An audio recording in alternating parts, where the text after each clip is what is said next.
Eu quero dar um bom sábado a toda a Igreja e dizer-vos que é para mim um privilégio, uma honra e uma séria responsabilidade vir diante de vós, abrir a Palavra de Deus. E antes de o fazer, foi-me pedido que pudesse partilhar um bocadinho, como já foi dito e foi anunciado também no sábado anterior. Nós hoje vamos ter um sábado missionário, vamos ter uma saída da parte da tarde, às 3h30. E foi-me pedido que pudesse partilhar um bocadinho com a Igreja, assim de forma muito sucinta, aquilo que é a perspectiva do Departamento dos Ministérios Pessoais e de Evangelismo para a nossa Igreja durante este ano. Então eu venho aqui também em representação do resto da equipa, portanto da Neuza, da Célia, da Gisele, da Íria e também do Deca, que é o ancião que nos está a acompanhar no departamento. E dizer-vos que nós temos então algumas coisas pensadas para este ano. Uma delas, e nós começámos já em janeiro, é a visitação. Nós estamos a tentar, vamos fazer esforços nesse sentido, de todos os meses ter uma visitação. E isto está a ser também coordenado com o pastor e vai ser coordenado com o resto do corpo pastoral da Igreja. Nós já começámos e queremos continuar a dar esse apoio de visitar irmãos que podem não conseguir vir à igreja, ou pessoas que estão afastadas, ou mesmo pessoas que não são adventistas e que têm contacto através de algum de vós e gostariam que pudéssemos visitar. Nós estamos a trabalhar nesse sentido. Também colocamos como meta trabalhar para ter 3 pequenos grupos. E neste momento eles já estão todos em funcionamento. Então, nós temos um pequeno grupo em Alfeizerão, não é? Aqui com o nosso irmão Deca. Temos um grupo no Bom Barral com a Gisele, onde alguns de nós no departamento estamos também a dar apoio. E temos um grupo na Vila de Santa Catarina que a nossa irmã Íria está a dar também ali, a fazer uma ponte e a dar um acompanhamento. Este grupo já existe, já existia, não é uma iniciativa nossa, mas eles têm esse desejo e nós vamos procurar trabalhar com eles ali também.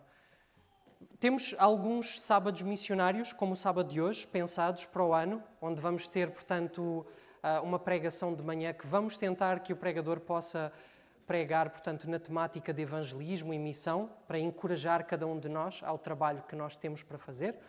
E da parte da tarde teremos saídas missionárias. Este é, assim, o grande foco, ou os grandes focos que nós temos para este ano. E eu gostava de pedir as vossas orações para que Deus nos possa ajudar. É muito trabalho e nós queremos, pela graça de Deus, levar estes planos avante. Então, lembrem-se de nós nas vossas orações e contamos com cada um de vós. Especialmente hoje, às 3h30, nós vamos começar mesmo às 3h30, ok? E pedia que todos aqueles que queiram fazer parte, que possam estar cá a essa hora. Nós vamos ter um momento de oração, de preparação espiritual como igreja e depois então vamos preparar-nos para sair. Eu acredito que vai ser uma bênção para cada um de nós. Dito isto, eu vou entrar então na mensagem que tenho para esta manhã. Antes de o fazer, eu gostava de fazer uma breve oração. Poderão apenas curvar as vossas cabeças e nós vamos orar ao nosso Deus.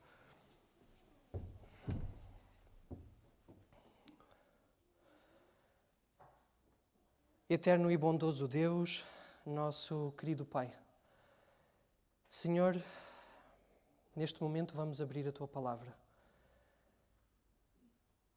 E não há em mim qualquer desejo, Senhor, de o fazer, se não for com a certeza de que Tu és comigo, de que o Teu Espírito estará em mim esta manhã e de que serás Tu a falar e não eu.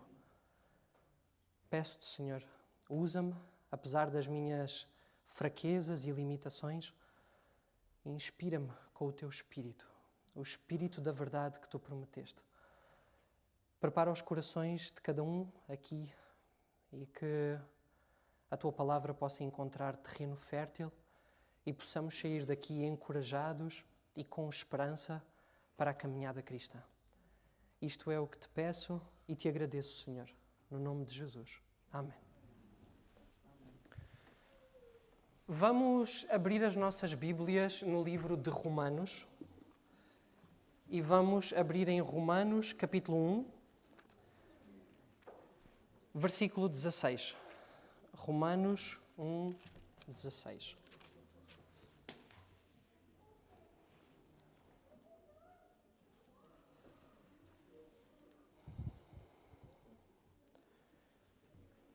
Romanos 1,16. Porque não me envergonho do Evangelho de Cristo, pois é o poder de Deus para a salvação de todo aquele que crê, primeiro do judeu e também do grego. Porque não me envergonho do Evangelho de Cristo. Paulo tinha chegado à cidade de Corinto, naquela que foi a sua terceira viagem missionária. E se havia um pensamento que ocupava a mente de Paulo, era a viagem que ele tinha planeado para Roma. Uma coisa que Paulo ansiava era ver a fé cristã firmemente estabelecida em Roma, naquele que era o grande centro do mundo conhecido de então. Então, por esta altura, quando Paulo vai escrever aos Romanos, já uma igreja tinha sido estabelecida ali. E Paulo escreve o que nós conhecemos como a Epístola aos Romanos no sentido de preparar os irmãos lá para a obra que ele queria fazer com eles, no sentido de levar o Evangelho mais longe. Nesta carta, Paulo coloca diante deles os grandes princípios do Evangelho. E é precisamente sobre este Evangelho que Paulo diz: não me envergonho do Evangelho de Cristo. Uma coisa que nós vemos em Paulo é que Paulo estava completamente comprometido com o Evangelho. Um Evangelho que transformou a vida de Paulo, de perseguidor para pregador, do legalismo para a realidade de que o justo viverá pela fé. E estas palavras têm um outro peso quando nós olhamos para a vida e para o ministério de Paulo. E eu gostava que nós pudéssemos começar por fazer isso esta manhã. Por breves instantes nós vamos olhar para aquilo que Paulo passou por causa do Evangelho. Vamos abrir as nossas Bíblias em 2 aos Coríntios. E nós vamos a 2 aos Coríntios, capítulo 11. 2 aos Coríntios 11, e vamos começar a ler a partir do versículo 22.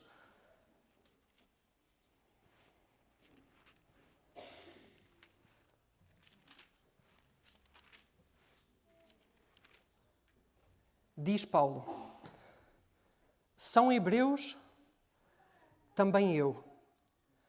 São israelitas? Também eu. São descendência de Abraão? Também eu.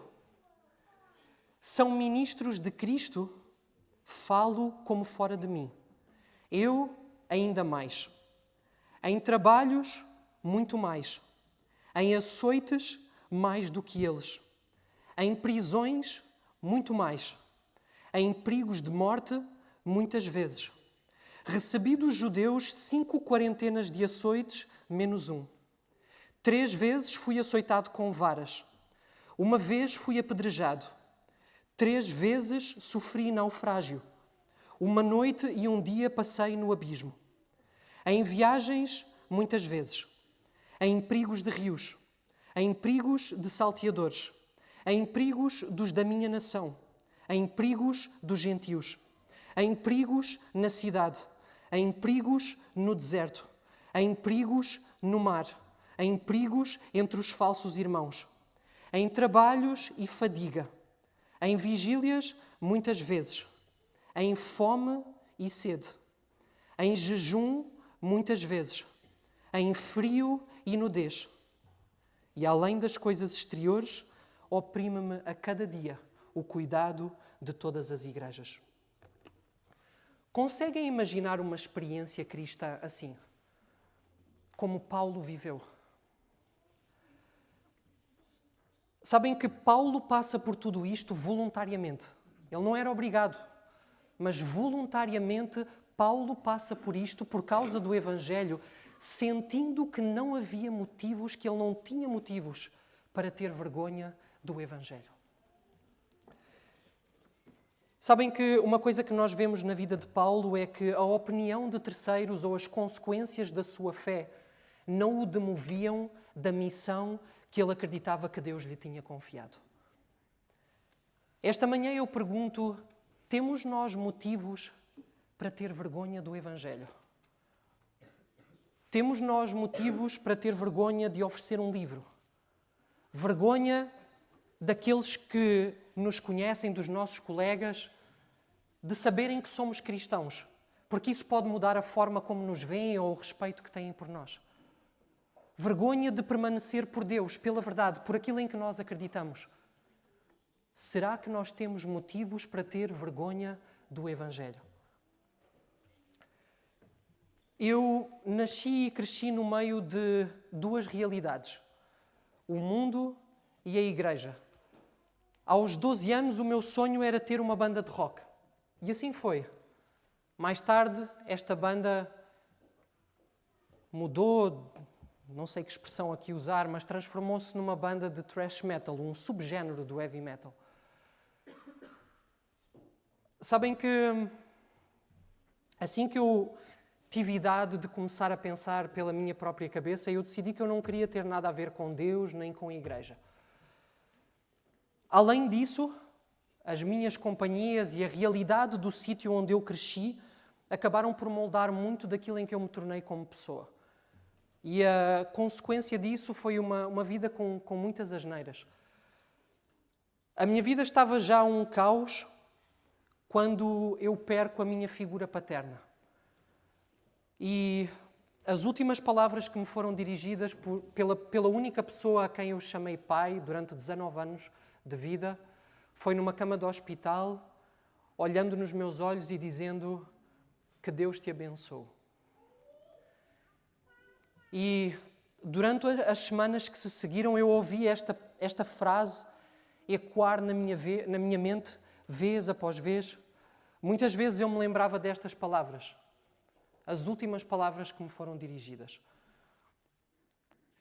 Deus usou esta experiência que me abalou profundamente para me fazer parar e pensar no rumo que a minha vida estava a levar. E também naquele que ia ser o meu desfecho final. Daí Deus levou-me a estudar a Bíblia e a conhecê-lo. E eu percebi que Deus tinha algo melhor para mim. E que Deus me estava a chamar a pôr a vida em ordem e a tornar-me um cristão. E foi aí que o inimigo caiu em cima de mim com tudo o que tinha. Os problemas começaram a surgir, as dificuldades para começar esta caminhada. E entre algumas coisas que aconteceram, eu comecei a receber umas chamadas com ameaças. Alguém que tinha ligações com alguém com quem eu tinha ligações. E numa dessas chamadas disseram-me: se tu saíres de casa, nós estamos aqui à tua espera. E tudo isto, porquê? Porque eu tinha decidido deixar certas ligações e certas práticas para trás. Passar por esta experiência fez-me perceber algo. A vida cristã que eu estava agora a escolher seguir, ela iria ter consequências. Iria trazer perseguição, se assim podemos dizer, desprezo, ridicularização, e todas essas coisas vieram. Até as pessoas mais próximas e que até eu começar a estudar a Bíblia e a conhecer Deus me admiravam, agora desprezavam-me e ridicularizavam-me. Quando eu comecei a receber estas chamadas, não foi fácil.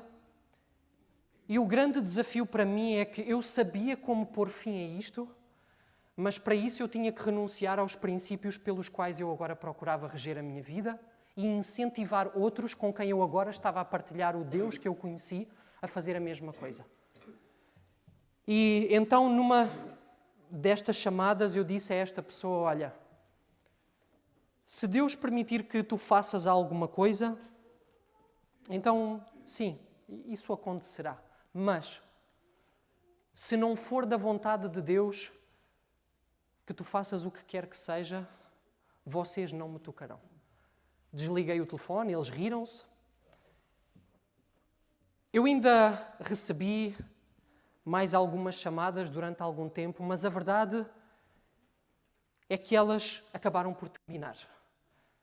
E todos os outros problemas que o inimigo foi levantando, algumas consequências dos meus erros passados, um por um, Deus foi resolvendo e foi tirando do meu caminho. Irmãos, quando Paulo diz que ele não tem vergonha do Evangelho de Cristo, ele também diz porquê. Ele diz, porque não me envergonho do Evangelho de Cristo, pois é o poder de Deus para a salvação. Paulo não tinha vergonha do Evangelho porque ele sabia, por experiência, na sua vida, o poder que esta mensagem tem. E quando nós experimentamos o poder do Evangelho na nossa vida, a vergonha e o medo perdem a sua influência e o seu poder sobre nós. Esta manhã, eu preciso de fazer a pergunta, uma pergunta que cada um de nós deve responder no seu coração diante de Deus. Tenho eu vivido uma experiência genuína com Deus? Tenho eu experimentado este poder na minha vida? O poder que Paulo experimentou, o poder de que Paulo prega aos romanos. O triste é que nós podemos, durante anos, viver as formas e as dinâmicas da vida cristã sem nunca experimentar este poder.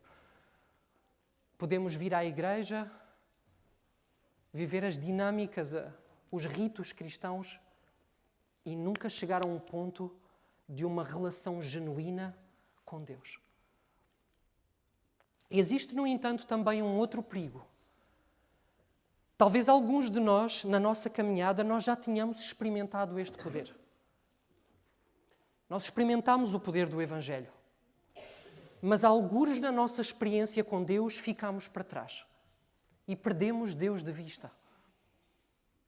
Muitas vezes são as nossas próprias falhas, pecados com os quais nós lutamos durante tanto tempo que acabamos por perder o ânimo, desistir e afastar-nos de Deus. As palavras que eu vos vou ler de seguida, elas são retiradas do livro O Caminho a Cristo, ou, como nós também conhecemos e foi editado assim cá, O Caminho para a Esperança. Elas estão no capítulo 3, na página 34, onde Ellen White escreve: um mau traço de caráter que seja, um só desejo pecaminoso, acariciado persistentemente, acabará neutralizando todo o poder do Evangelho. Eu vou ler mais uma vez. Um mau traço de caráter que seja, um só desejo pecaminoso, acariciado persistentemente, acabará neutralizando todo o poder do Evangelho. Ela continua e diz: toda a condescendência pecaminosa fortalece a aversão da alma para com Deus.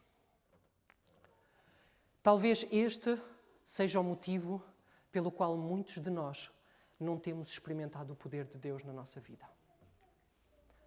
Algum traço de caráter ou algum desejo pecaminoso que nós insistimos em não render a Deus.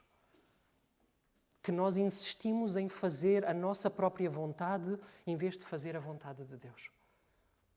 E diz Ellen White que isso tem a capacidade, o poder de tornar sem qualquer efeito todo o poder do Evangelho. O problema não está no Evangelho. O problema está em Deus. O problema não está no Evangelho, nem está em Deus. Cristo está disposto e tem poder para nos libertar. Mas se por nossa persistência em fazer a nossa própria vontade e em nos apegarmos aos nossos defeitos e aos nossos pecados, nós pervertermos a nossa vontade de tal maneira que ela ficará completamente inclinada para o mal, seremos nós, no final, diz Ellen White, quem não quererá ser liberto. Seremos nós a não desejar ser libertos daquilo que nos escraviza. E nós sabemos que Cristo nunca forçará a vontade. Então, se nós não desejamos ser libertos e se não queremos aceitar a graça de Cristo, que mais pode Jesus fazer que já não tenha feito por nós? Ellen White conclui esta reflexão dizendo que acabaremos por nos destruir a nós próprios pela persistente rejeição de Deus e do seu amor. Paulo diz aos Romanos, e nós podemos voltar lá a Romanos 1,16, porque não me envergonho do Evangelho de Cristo. Porque é o poder de Deus para a salvação de todo aquele que crê. Esta é a condição que Paulo estabelece. Crer. O Evangelho só terá poder na nossa vida se nós crermos.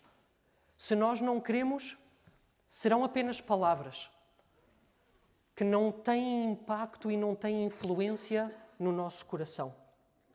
Sabem que sobre esta questão da incredulidade e da descrença, Jesus um dia disse algo muito interessante que eu gostava que nós pudéssemos ler. Está no Evangelho de João e está em João capítulo 16.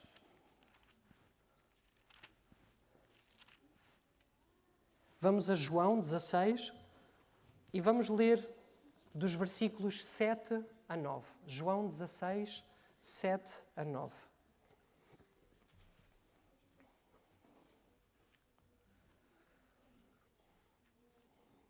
Estas são palavras de Jesus. Todavia digo-vos a verdade, que vos convém que eu vá, porque se eu não for, o Consolador não virá a vós. Mas, quando eu for, vô-lo enviarei.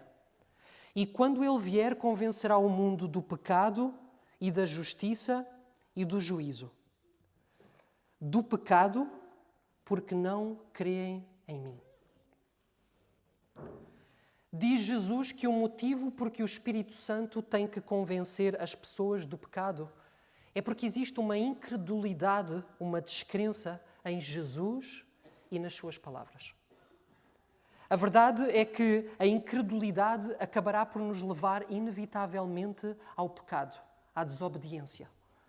Então, se nós olhamos para trás na história, nós vamos ver que esse sempre foi o esforço de Satanás. Ele fez isso com Eva. A Eva, ele disse, foi assim que Deus disse, pois certamente não morrereis. Que é como quem diz, tu podes ter a certeza que ao contrário daquilo que Deus disse, tu não vais morrer. E nós sabemos bem qual foi o desfecho dos nossos primeiros pais. Satanás tentou fazer a mesma coisa com Jesus no deserto, só que ele encontrou ali Jesus firme e forte nas palavras que Jesus tinha ouvido do Pai, momentos antes. Muitas vezes nós temos dificuldade em crer que Deus é capaz de fazer aquilo que Ele disse que iria fazer nas nossas vidas. Às vezes parece que é mais fácil acreditar, sim, Deus tem poder para fazer isso na vida dos outros, mas na minha vida, nos meus problemas, naquilo em que eu necessito, parece que por vezes temos dificuldade em crer que Deus realmente tem poder para o fazer. Só que esta nossa incredulidade, que é isso que é, uma falta de fé, uma descrença, ela boicota a nossa vida espiritual. Então nós precisamos de vencer esta falta de fé.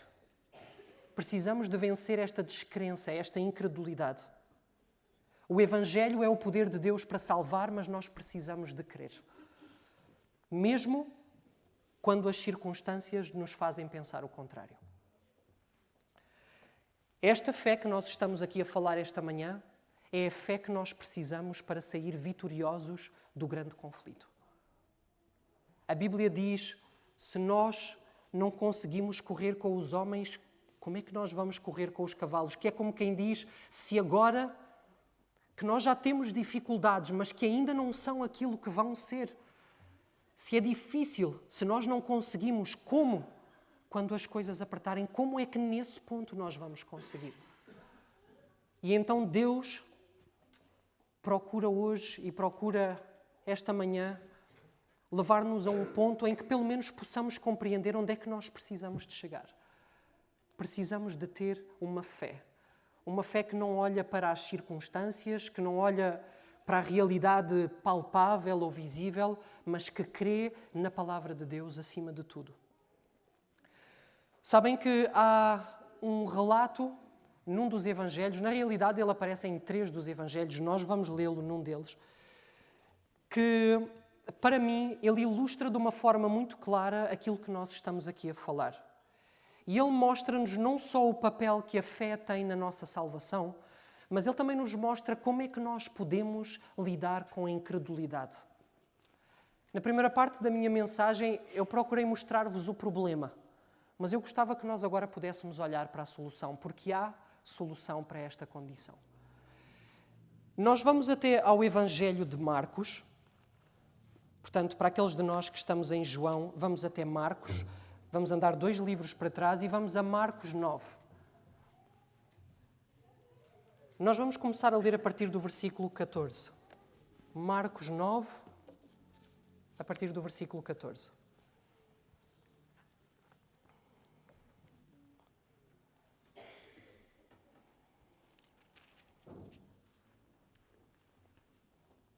Versículo 14. Referindo-se a Jesus, e quando se aproximou dos discípulos, viu ao redor deles grande multidão e alguns escribas que disputavam com eles. E logo toda a multidão, vendo, ficou espantada e correndo para ele o saudaram. E perguntou aos escribas: o que é que discutis com eles?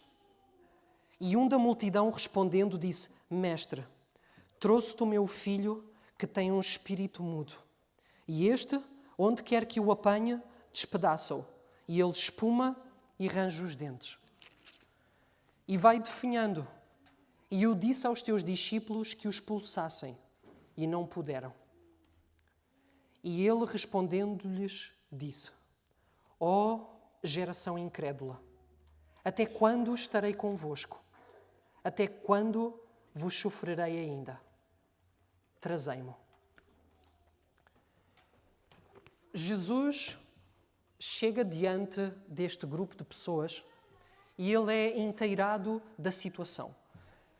Nós temos este pai, ele tem um filho, e este filho andava a ser atormentado por um demónio há anos. Sabem que Lucas vai dizer que este era o único filho que este homem tinha.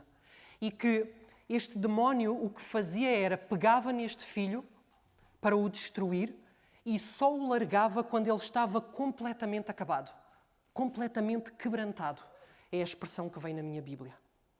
Então, este pai desesperado traz o filho aos discípulos de Jesus na esperança de que, à semelhança do que eles já tinham feito no passado, pudessem libertar a criança deste demónio. Só que os discípulos não conseguiram. Tentaram, mas não foram capazes de o fazer. E Jesus vê este cenário, olha ao seu redor, olha para a multidão das pessoas e vê a incredulidade, a descrença, a falta de fé. Olha para os escribas e vê nas atitudes deles a mesma falta de fé. E talvez aquilo que tenha sido mais triste é que Jesus olha para os discípulos e consegue ver o olhar perplexo de tentarem e não conseguirem, sem perceber o porquê, libertar esta criança deste demónio. Algo que eles já tinham feito no passado. E vendo este cenário de incredulidade ao seu redor, Jesus vai dizer com tristeza na sua voz: ó geração incrédula, tragam o rapaz. Versículo 20. E trouxeram-lhe. E quando ele o viu, logo o espírito o agitou com violência. E caindo o endemoniado por terra, revolvia-se, espumando. Eu partilhei convosco, e está no relato, que todos ali estavam num espírito de incredulidade. Mas a Bíblia mostra-nos que havia ali alguém que não estava nada incrédulo. Alguém ali sabia o que estava prestes a acontecer. Quem? Jesus, claro, mas Jesus, quem? Não. E vocês vão ver isso a seguir. O demónio. Vocês lembram-se das palavras de Tiago em Tiago 2,19, quando ele diz: tu crês que há um só Deus? Fazes bem. Também os demónios o creem e estremecem. No meio desta incredulidade, alguém ali sabia o que estava prestes a acontecer. Vamos ler o versículo 21 e 22. Diz, referindo-se a Jesus, e perguntou ao pai dele: quanto tempo há que sucede isto? E ele disse-lhe: desde a infância. e muitas vezes o tem lançado no fogo e na água para o destruir. Mas se tu podes fazer alguma coisa, tem compaixão de nós e ajuda-nos. Quantos há que, sob o fardo do pecado e da escravidão, já ecoaram as palavras deste Pai ao Senhor Jesus? Só aqueles de nós que já passamos por isto conseguimos compreender o clamor deste Pai. Olhando para nós e vendo-nos numa situação de desespero, onde parece que não há esperança, que não há solução. E para aqueles esta manhã que já passaram ou possam estar a passar por isso, eu gostava que nós nos pudéssemos focar e prestar atenção naquela que é a resposta de Jesus, naquilo que Jesus faz aqui. Versículo 23. E Jesus disse-lhe: se tu podes crer, tudo é possível ao que crê. Este Pai diz a Jesus: se tu podes fazer alguma coisa, ajuda-nos. Mas a questão aqui não era se Jesus podia fazer alguma coisa. A questão aqui não era se Jesus tinha poder ou não para ajudar este pai e esta criança. Mas se este homem podia crer que Jesus tinha o poder. E o mesmo acontece connosco hoje. A limitação não está em Jesus. A limitação não está no poder de Deus, está na nossa fé. Se nós conseguimos crer, tudo é possível àquele que crê. Esta é a questão para nós, quando falamos de incredulidade, de descrença e de falta de fé nas promessas e na palavra de Deus. Consigo eu crer que Jesus tem o poder para fazer na minha vida aquilo que Ele diz que irá fazer? Este pai compreendeu o que Jesus lhe quis dizer. E em lágrimas, e agora consciente da sua própria fraqueza, nós podemos ler no versículo 24. Diz: e logo o pai do menino, clamando com lágrimas, disse: eu creio, Senhor, ajuda a minha incredulidade. E isto era tudo o que Jesus precisava de ouvir. É a este ponto que Jesus deseja fazer chegar cada um de nós. Eu creio, Senhor, ajuda a minha incredulidade, ajuda a minha falta de fé.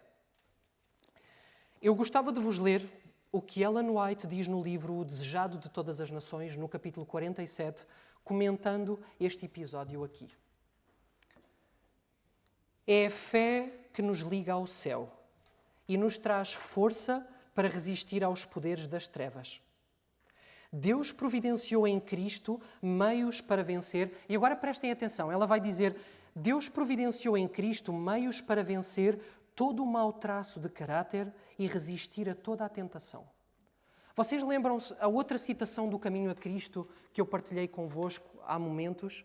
Ellen White dizia que um só mau traço de caráter ou um só desejo pecaminoso acariciado pode neutralizar todo o poder do Evangelho? Pois ela aqui diz que todo o mau traço de caráter ou toda a tentação, toda a tentativa de pecado na nossa vida, que Cristo providenciou meios para vencer. E ela diz, por mais forte que seja.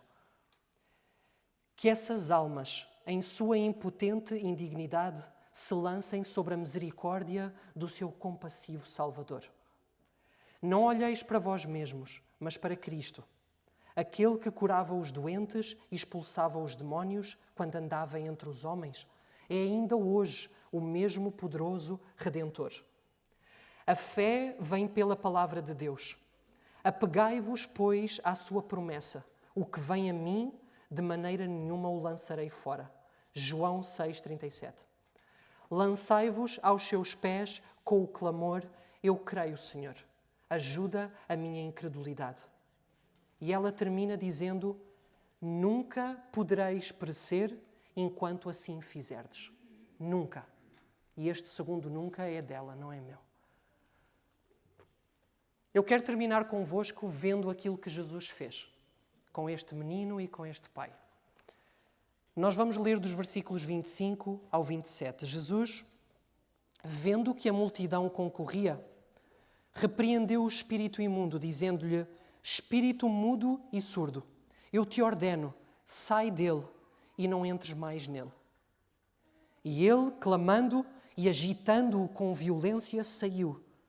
E ficou o menino como morto, de tal maneira que muitos diziam que estava morto. Mas Jesus, tomando-o pela mão, o ergueu e ele se levantou. E o que eu gostava, irmãos, que nós soubéssemos é que Jesus fará o mesmo com cada um de nós esta manhã, que se possa encontrar na situação deste pai ou deste filho, oprimidos pelo inimigo ou num estado de opressão sobre o qual nós não conseguimos fazer nada, sobre o qual estamos impotentes. Cristo tomar-nos-á pela mão e erguer-nos-á, como Ele fez com esta criança. O que nós precisamos de fazer, e esse é o chamado de Deus, é crer. E se isso é algo difícil para nós, lembremo-nos do exemplo deste pai. Senhor, eu creio, ajuda a minha falta de fé. E diz Ellen White, nós nunca poderemos perecer enquanto fizermos isto. Nunca. Eu quero fazer um apelo.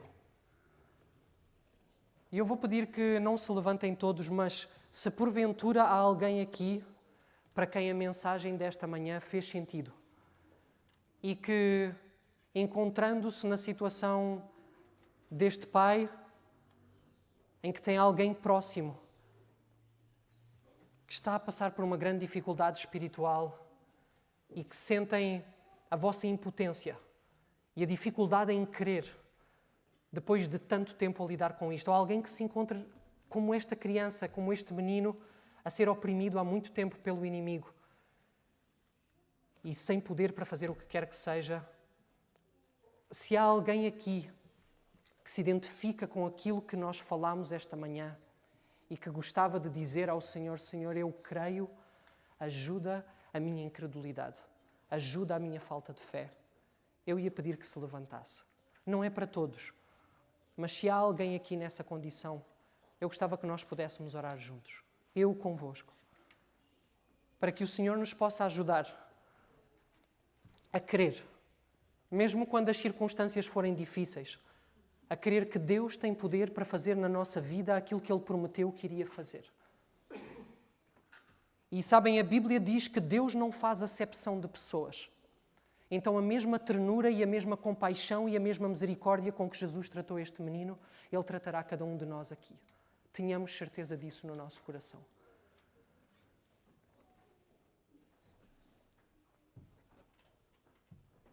Se houver mais alguém, eu vou dar uns segundos.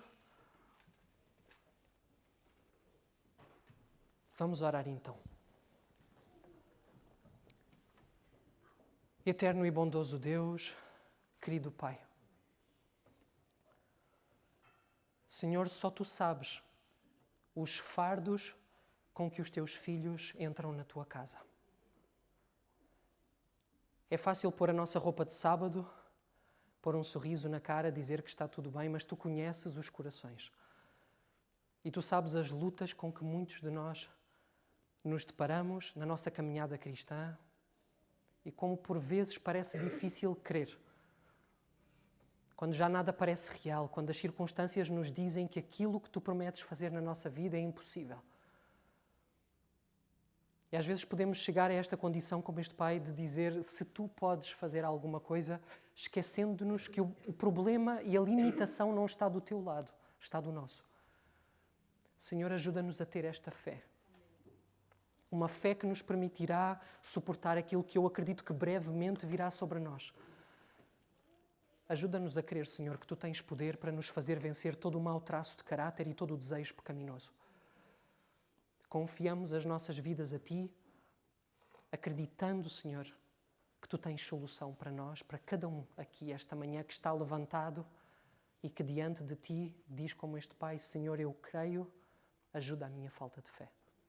Isto é o que nós Te pedimos e o que nós Te agradecemos no nome de Jesus. Amém.